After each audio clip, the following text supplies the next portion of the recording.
My daughter helped put me in prison for 14 months to protect the man who was robbing us both blind. The day I walked out, I was carrying nothing but a paper bag with my wallet and a photograph of my wife. They thought I came home broken. They were wrong. I am Walter Gaines. I am 63 years old, and every single day I sat in that cell, I was working. The release door at Callaway Minimum Security swung open at 7:45 on a Tuesday morning in October. The air outside tasted like diesel and cold leaves. I breathed it in slowly, the way you breathe when you have been rationing clean air for over a year. My gray wool jacket hung loose on my shoulders. I had lost 22 pounds in there, not from the food, which was terrible, but from the sleepless nights and the weight of knowing that while I sat in a 5x9 cell, the man who put me there was sitting in my leather chair, signing my clients' contracts and spending my money. I stood on the sidewalk and looked for the silver BMW that would not come. My daughter would not be here. My son-in-law had made sure of that. What I saw instead was a dented blue Civic with a cracked windshield parked across the street. The window rolled down, and Beverly Marsh, my office manager of 19 years, leaned out and gave me a short wave. She was wearing her reading glasses pushed up on top of her head like she always did when she was nervous. She never wore them there unless something was wrong. I crossed the street and got in. The car smelled of printer toner and the same lavender air freshener she had kept on her desk for as long as I could remember. She did not say anything for a moment. She just pulled into traffic and drove. Then she reached over and placed a thick manila folder on my knee without looking at me. "Take a look," she said quietly. I printed everything last night. I opened the folder. The first page was a balance sheet I barely recognized. The numbers that should have been black were red. Deep, bleeding red. My brokerage, Gaines Financial Partners, which I had built over 31 years from a one-room office above a hardware store in Columbus, Ohio, had been gutted. My son-in-law had liquidated the equity accounts. He had let 3 of our largest corporate clients lapse without renewal.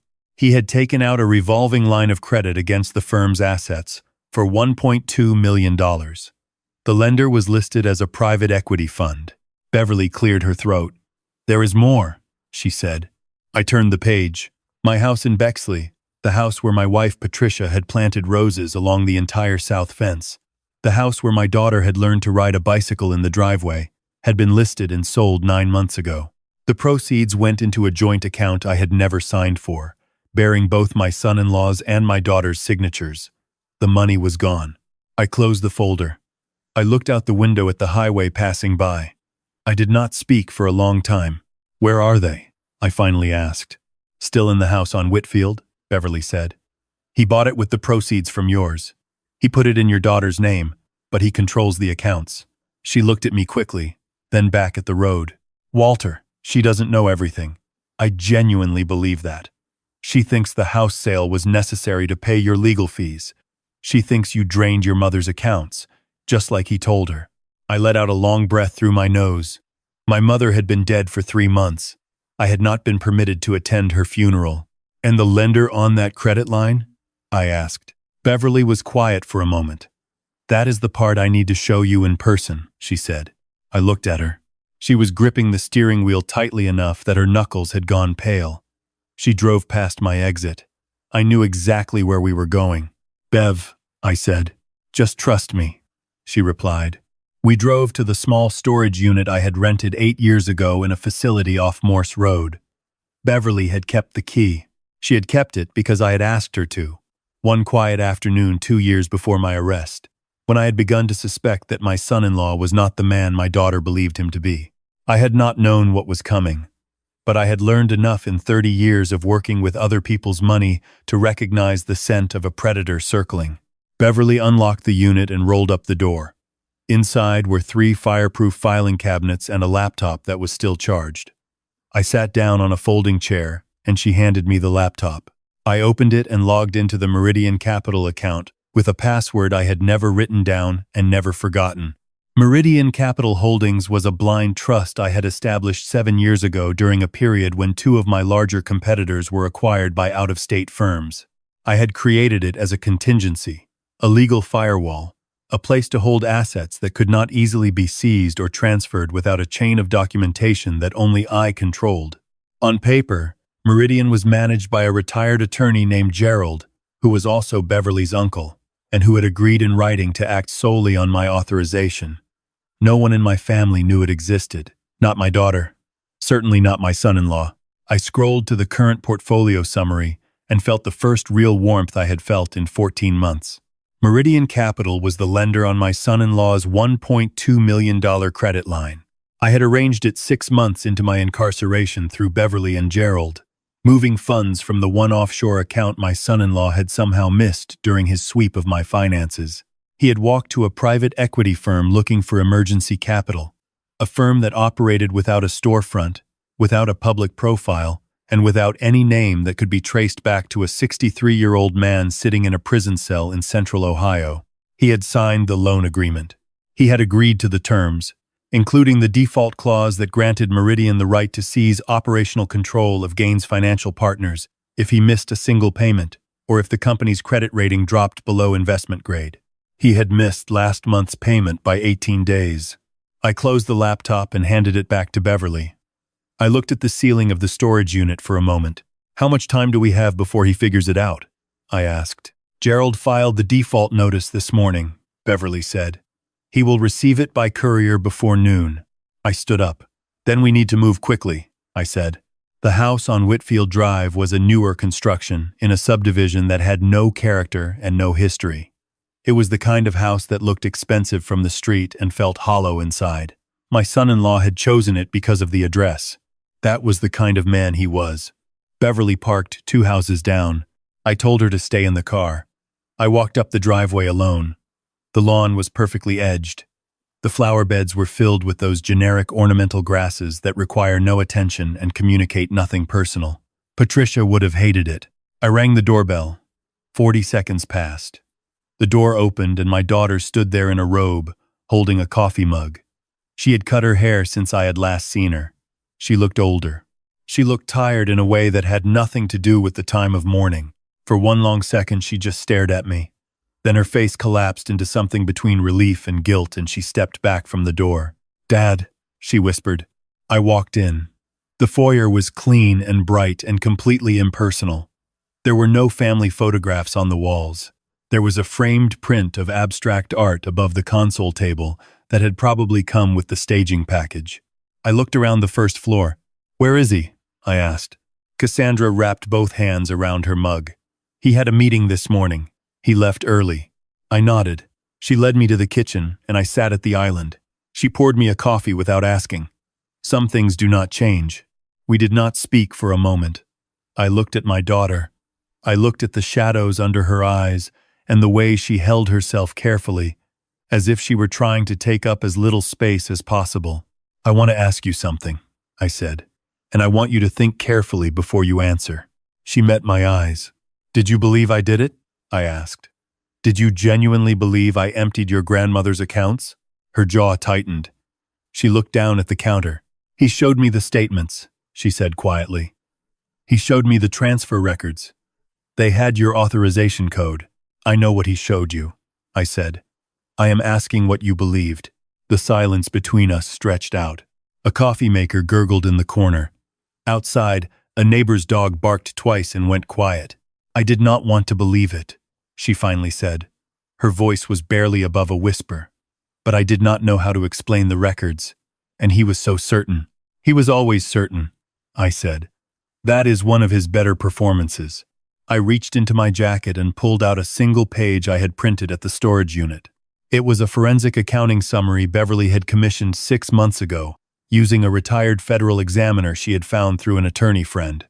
I placed it on the counter between us. "Those transfer records were generated from a cloned version of my authorization credentials," I said. "The metadata on those files shows they were created from a device registered to his home office. The device ID is right there at the bottom."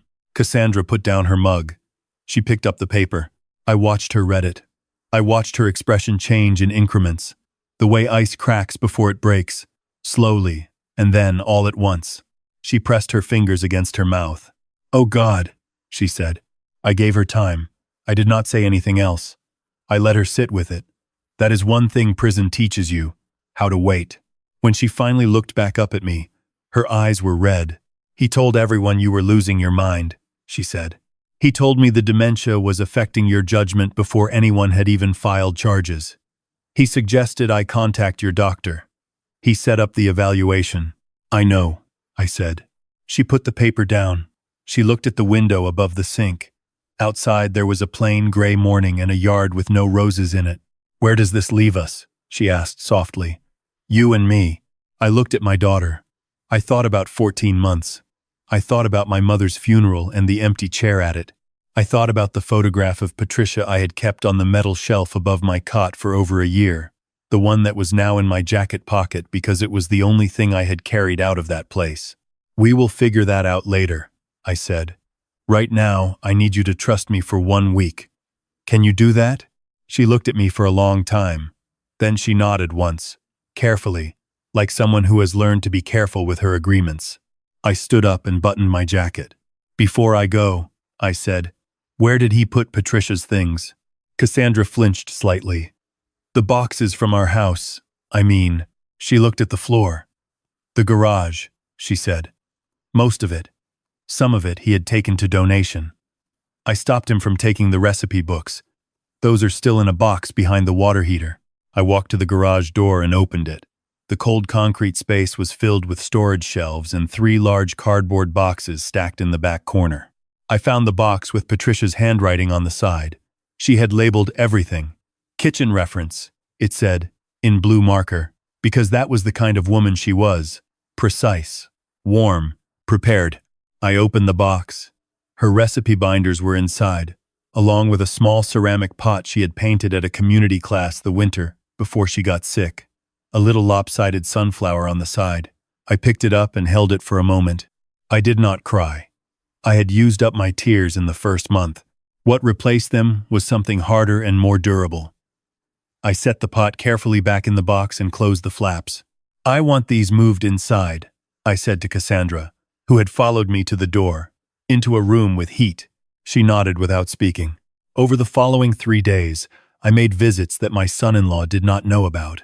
I went to the office, not through the front door, but through the parking garage entrance using Beverly's access card. I spent 2 hours on a Tuesday night in the server room with a quiet IT consultant Beverly had hired. A young man named Jerome, who worked fast and asked no unnecessary questions. We extracted the communications archive from my son-in-law's company laptop for the previous 18 months. The archive told me a great deal. It told me that he had been corresponding with a financial recruiter in Atlanta who was quietly shopping the brokerage's client list to a regional competitor. It told me that he had been transferring small amounts, carefully structured to avoid reporting thresholds, into an account registered to a shell company in Delaware. And it told me that he had been exchanging messages, long and warm and personal, with a woman named Simone who was not my daughter. I read those messages carefully, not out of cruelty, but because the details mattered. Simone had a daughter. My son-in-law had been paying for her daughter's private school tuition from one of my old investment accounts. He had been planning to relocate to Atlanta within the next 6 months. He had told Simone that his current situation was almost resolved. Cassandra was not his plan. She was his exit strategy. I printed what I needed and locked everything else in the fireproof cabinet. On Thursday, I went back to my old office building on 5th Street. I had not told him I was coming. I used Beverly's key card at the loading dock and took the stairs to the 4th floor where the brokerage had lived for 20 years. The carpet in the hallway was the same industrial blue I had chosen in 2004. The frosted glass door still read Gaines Financial Partners in gold lettering. I pushed it open. The reception desk was staffed by someone I had never met. She looked up with polite confusion. I am Walter Gaines, I said. I founded this company. I would like to use the conference room. Before she could answer, my son-in-law appeared at the far end of the hall. He had heard my voice. His expression moved through 3 stages in about 2 seconds. Surprise, then calculation, then a managed smile that did not involve his eyes. Walter, he said warmly, walking toward me with his hand extended. We were not expecting you today. I noticed the we.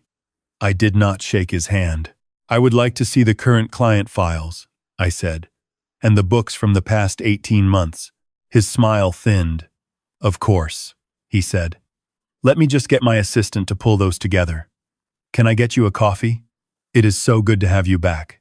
I walked past him into the conference room without answering. I sat at the head of the table. I put my briefcase on the surface. He followed me in and closed the door. The performance dropped immediately. He crossed his arms and leaned against the wall. You do not have standing here, he said quietly. You were removed from all operational roles during your incarceration. The power of attorney I hold is still valid. That power of attorney was issued under conditions of medical duress that were manufactured, I said. We can debate its validity in front of a judge, or you can sit down. He did not sit. You need to be careful, he said, his voice dropping lower. You just got out. One call to your parole officer suggesting concerning behavior, and you are back inside before the week is out. I reached into my briefcase. I placed the Meridian Capital default notice on the table, face up, in front of him.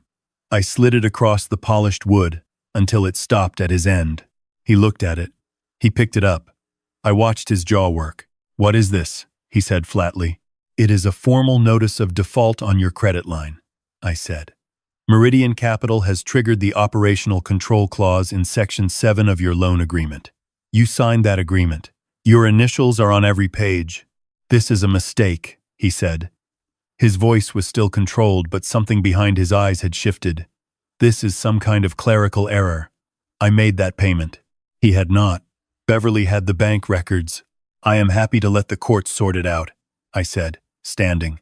But until they do, Meridian Capital has the legal authority to place this firm in administrative receivership. Gerald has already filed the paperwork with the county this morning. He slapped the default notice back on the table. He took 2 steps toward me. I do not know who Meridian is, he said, but I will find out. And when I do, I will bury them. I picked up my briefcase. I buttoned my jacket. You already know them, I said. You just never thought to look. I walked out. I heard him pick up his phone behind me as the conference room door swung closed. He was already calling someone, his voice climbing high and tight. Let him call. Every hour he spent making calls was an hour he spent not running. That evening, Beverly drove me to a neighborhood in Clintonville where my old colleague and closest friend, Ray Kowalski, lived in a narrow house with a porch crowded with tomato plants in late-season pots. Ray had been a commercial appraiser for 30 years. He had testified as a character witness at my trial and had been the only person other than Beverly and Cassandra to attend every hearing. He had brought coffee to the courthouse every single time. He had never once suggested I might be guilty. He opened the door before I knocked. I saw the car, he said, and stood back to let me in. His kitchen smelled of coffee and the particular warmth of a house where someone actually cooks. He poured 2 cups, and we sat at his small table under the window. He did not ask how I was doing. He knew better. I need a favor, I said. Name it. I explained Meridian. I explained the default. I explained what I needed him to do at the emergency board meeting I was calling for the following Monday. Ray listened without interrupting. When I finished, he picked up his coffee and took a long, slow sip. You set all this up from inside, he said. It was not a question. I had good help, I said. He set down his cup. He looked at me steadily. You are not giving him a way out, he said. No, I said. Ray nodded once. The tomato plants on his porch pressed gently against the glass in the evening wind. Monday morning, he said. I will be there. The board meeting was held in the Gaines Financial Conference Room at 9 in the morning. I had not announced that I would attend. I arrived 5 minutes early, before my son-in-law, and I sat in the chair at the head of the table where I had sat for 30 years. Beverly sat to my left. Ray sat to my right. Gerald attended by phone on a speaker in the center of the table. The 3 remaining board members arrived together. They were men I had known for years, men who had accepted their positions when my son-in-law proposed board restructuring 8 months ago. They looked uncomfortable when they saw me. He walked in at 3 minutes past 9. He stopped when he saw me. He was wearing his best suit. He had prepared for a fight. What he had not prepared for was me sitting at the head of his own table. This meeting was called by Meridian Capital under the terms of the default clause, I said before he could speak. You are welcome to sit down. You have no authority here, he said. He looked at the board members. Someone call security. No one moved. I placed 3 copies of the Meridian Capital documentation on the table. I placed Gerald's notarized power of authorization next to it. I placed the forensic accounting summary on top of that. Meridian Capital holds your outstanding debt and has exercised its right to appoint an operational receiver, I said. Gerald is on the phone. He is that receiver. As of this morning, your signatory authority on all company accounts has been suspended pending review. He pulled out a chair and sat down hard. His face was the color of old concrete. Beverly opened her laptop and turned it to face the board members. On the screen was the full financial summary, the unauthorized transfers, the shell company in Delaware, the payments to Simone, the client list that had been quietly offered to a competitor. I watched the board members read. I watched their expressions shift from discomfort to recognition to something colder and more permanent. My son-in-law looked at me across the table. His voice, when he found it, was quiet and precise. "You want to destroy your own company," he said. "You want to burn down 30 years of work because you cannot let go." "I built this company when you were still in high school," I said. "I am not burning it down. I am taking it back." He stood up. He pointed at me across the table. "You are a convicted felon," he said. "You have no standing. You have no shares. You have nothing. I will have you in handcuffs before this day is over." He reached for his phone, and that was when Cassandra walked in. She had been standing in the hallway. I had asked her to wait until I gave the signal, which was him reaching for the phone. She walked in wearing a gray coat and carrying a folder of her own. She placed it on the table in front of the board members without looking at her husband. "That is a declaration," she said, her voice steady. "Signed last night before a notary. It details the circumstances under which I was manipulated into endorsing the power of attorney, including the name of the doctor he paid to conduct my father's psychiatric evaluation." Her husband stared at her. He went very still, in the way that a person goes still when the floor has stopped holding. "Cassandra," he said. Her name in his mouth sounded like a warning. She looked at him for the first time since she had walked in. She looked at him with the particular clarity of a person who has finished being afraid. "I read your messages to Simone," she said. "Beverly showed me the archive last night." The room was absolutely silent. He sat back down. He put his phone on the table. He looked at it. He did not look up again. The board voted. Gerald took operational control. My son-in-law's signatory authority was formally suspended. One of the board members quietly asked to be connected with a personal attorney. They filed out without shaking anyone's hand. I sat for a moment after the room cleared. Beverly was already on her phone coordinating with Gerald. Ray had stepped out. Cassandra was at the window, looking out at the street below with her arms folded across her chest. I walked over and stood beside her. "I am sorry," she said. "I know you are," I said. She looked at me. Her eyes were dry, but barely. "What happens now?" she asked. I reached into my breast pocket and took out Patricia's photograph, the one from the paper bag, and looked at it for a moment. Patricia, at 47, standing in front of the rose fence, laughing at something the camera had not caught. "Now we deal with the legal process," I said. "There will be hearings, there will be attorneys. It will take time, and somewhere in the middle of all of it, you and I will figure out what we are to each other. But that does not happen today." She nodded. She looked back out the window. "Tobias wants to see you," she said quietly. "Her son, my grandson. He was 8. He had been told, by his father, that I was sick and needed rest and could not have visitors. Tell him his grandfather is feeling much better," I said. The prosecutor's office moved on a Thursday morning, while my son-in-law was still in his robe at the house on Whitfield Drive. 2 investigators from the state's white-collar crime unit and 1 from the federal level, because the Delaware Shell Company had crossed state. The charges included wire fraud, misappropriation of fiduciary assets, falsification of legal documents, and conspiracy. I was not there. I did not want to be. I heard about it from Beverly at 7:40 that morning. I was sitting in Ray's kitchen eating scrambled eggs. Ray looked up from his newspaper. "Done?" he said. "Done," I said. He turned a page. "More coffee?" he asked. "Yes," I said. There is something particular about the absence of drama in a moment that should feel large. I had spent 14 months building toward it. And when it finally arrived, it felt less like an explosion and more like a door closing in another room, distant and definite and right. He called from the county jail on a Tuesday. My assistant patched it through before I could stop her. His voice on the line was tight and controlled, the voice of a man who had decided that the right posture in defeat was still a negotiating position. "Walter," he said, "I assume you know the prosecutor is offering a reduced charge if I provide information about other cases they are building. I wanted you to know I have not agreed to anything yet. Cooperation runs both ways.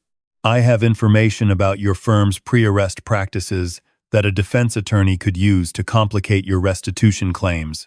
I recognized the shape of what he was doing, a threat wrapped in a courtesy, delivered with a calm that was meant to sound like strength and only sounded like desperation. "The last time someone tried to use what they knew about me against me," I said, "it did not end well for them. I wish you luck with your hearing. Please do not call this number again." I set the phone down without waiting for his answer. Spring arrived late that year, but decisively, the way it does in Ohio after a hard winter. In April, Beverly rearranged my office to accommodate a standing desk and a small framed photograph on the Patricia in the garden, her hands dirty from planting, her face turned halfway toward the camera, squinting in the afternoon light. On a Saturday in mid-April, the rose plants I had ordered arrived in a delivery van. I had enlisted Ray and Tobias to help me plant them along the south fence of the small property I was renting near Bexley while I looked for something permanent. Tobias was 8.5 and had strong opinions about where each plant should go, which I respected and mostly agreed with. We worked for 3 hours in the mud. Tobias asked questions the entire time, about the names of the roses, about how long they would take to bloom, about whether grandfather had always known how to do this or whether grandmother had taught him. "She taught me," I said. He accepted this with the seriousness it deserved and handed me the next plant. Ray stood up and stretched his back and looked at what we had done. He was a large man with a slow smile that he saved for things that had earned it. "Patricia would like that," he said. I pressed the last plant into the dirt and sat back on my heels and looked at the fence line. "She would have better spacing on the third one," I said. Ray laughed. He laughed the way you laugh when something is sad and also exactly right. We went inside and Beverly had made sandwiches and there was coffee, and the kind of afternoon that has no agenda and no performance. Tobias sat on the floor with a glass of apple juice and told us about a book he was reading about volcanoes. Beverly asked him 3 questions about it, and nodded seriously at every answer. I sat in my chair and watched my people gathered in that small, warm room, and I thought about all the different kinds of family there are.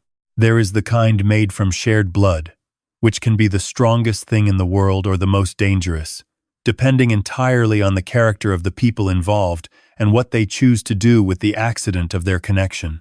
And then there is the kind you build yourself over years of choosing each other again and again, in small moments and large ones, in the quiet, ordinary work of showing up. I had lost the first kind. I had been lucky enough to hold on to the second. Outside, the rose plants were in the ground. They would need the whole season to establish their roots. They would not bloom this year, but next spring, they would. That was enough to wait for. I was good at waiting now. People say that family is everything. They say blood is thicker than water. They say you must forgive the people who share your name no matter what they take from you. I used to believe that. I built my whole life around it. I gave everything I had to protect the people I loved most.